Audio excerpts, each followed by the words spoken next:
नमस्कार, आपणा सर्वांचं पुन्हा एकदा स्वागत आहे माझ्या यूट्यूब चॅनलमध्ये। मी आहे द जीएस। आज एका पर्सनल धार्मिक विधीसाठी मी या ठिकाणी आलेलो आहे। श्री सोनेश्वर महादेव मंदिर, सोनगाव म्हणजे आपल्या बारामती जवळच आहे। या ठिकाणी दोन नद्यांचा संगम आहे, करहा आणि नीरा।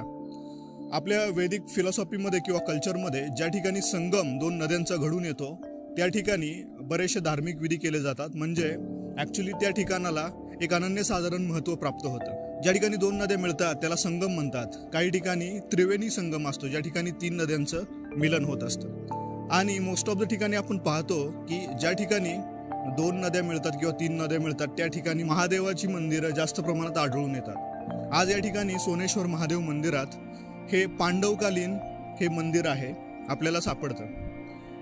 आपल्याला जसं माहिती आहे की भगवान श्री शंकर वेगवेगळ्या लीला वेगवेगळ्या भागांमध्ये करत असतात। जेजुरीमध्ये ते खंडोबा आहेत, पालीमध्ये आहेत, त्यानंतर ते कोल्हापूरमध्ये ज्योतिबा आहेत।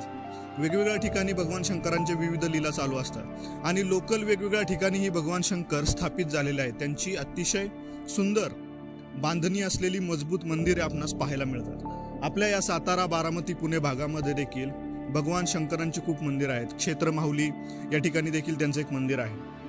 मोस्टली लोक या ठिकाणी त्यांची शांती असेल किंवा लग्न कार्यातील काही विधी असतील किंवा इतरही काही विधी असतील हे करण्यासाठी या ठिकाणी येत असतात।